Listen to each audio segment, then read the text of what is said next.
अर्जुनं मल्लिकपूर्वमेकं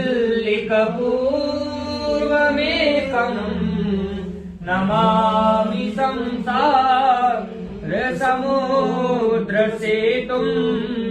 नमामि संसारसमुद्रसेतुं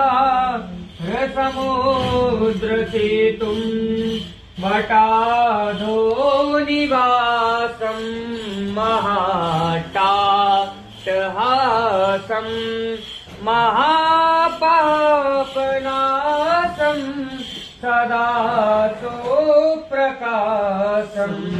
गिरीशं गणेशं सुरेशं महेशं शिवं शङ्करं शम्भुमीशा नमीरे प्रभुं प्राणनाथं विभुं विश्वनाथं महाकालकालं सदानं भजामि।